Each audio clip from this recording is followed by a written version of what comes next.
Uribo, unanzaniyo? Chadiwa. Chadiwa, pana ntana na Chadiwa. Chadiwa ndine stopwatch ndinayo. Ndine mari ndinayo. Inosvika iyo $5. Loti undikise zve minute ndo anakupa $5 Alright, it's fine. Alright. So, pana apa ndakuisa stopwatch yangu ati. Totanga ati 1 minute.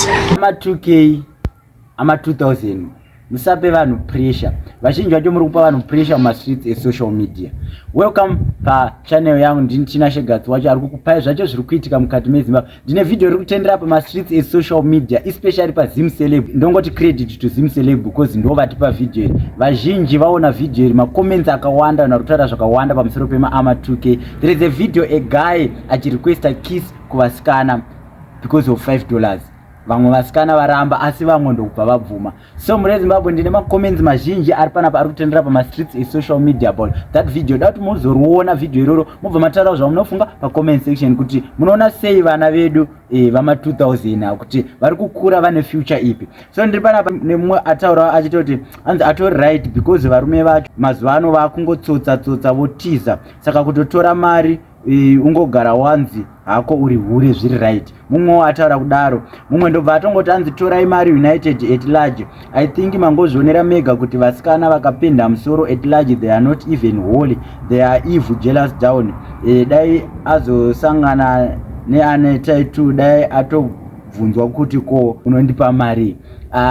Muri Zimbabwe mfunga muri kuzvidzira ndo zvitarirwa ma streets e social media vana vema 2K. So ndoda ngoti ungolike this video risati rapera, chingolike kuti vazhinji varione kuti ndo zviri kuitwa muZimbabwe. Atiziye kuti blame toipani, blame totaura kuti vabereki here kana kuti nyika zvayava. Asi mumwe ataura anzi imi amana magame enya ndiwo here. Mumwe ndobva arinza vashadha vakataura moti he. Mumwe ari kutaura kudaro, mumwe ndobva atara zvakanzi ikisi yeipapo.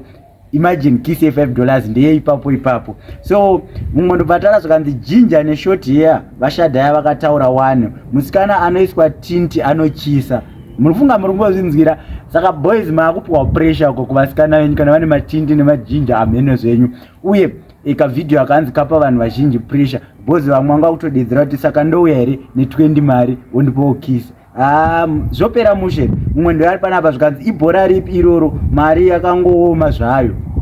Mumwe wataura kudaro, mumwe ndobva akomenta panapa akati ini nhasi isande musati daro motikwadza neBP. Mumwe ataura daro zvikande anzi city girl chichi akatonotora mukombe. So zvakawanda vari kutaura zvakasiyana siyana. Zvikanzi nemumwe type yemufana uyo inokecha iyi ameno. Mumwe ndobva ataura kudaro zvikanzi nevamwe iwo anatadiwa ava bvunzai magic yabva yatoiswa kuna magic. Nefunga munongoziva kuti vanatadiwa vari kupa vanhu pressure.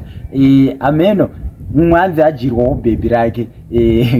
Ndokutaura kuruta vazhinji. So muri Zimbabwe, thank you for watching. Don't forget to subscribe pa this channel kana masubscribe tenda mberi. Don't forget to like this video. Thank you for your support. Ndini wacho Gatsi, mfana wechidiki, mfana ari kukupai zvacho zviri kutendera ma streets e social media. Ise mushendre borise. Uribo. Iyo unonzaniyo? Tracy. So guys, pana ntaura na Tracy.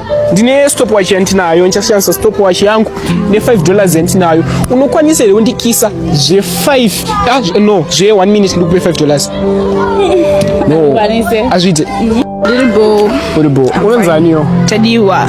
Pana ntaura na Chadiwa ndine stopwatch ndinayo. Ndine mari ndinayo. Inosvika iyo $5. Loti undikise zve minute ndo anakupa $5 Alright, it's fine. Alright. So pana apa ndakuisa stopwatch yangu ati totanga ati 1 minute. 1 minute. Ebo. Ndakustart. It's alright. Started with. Alright.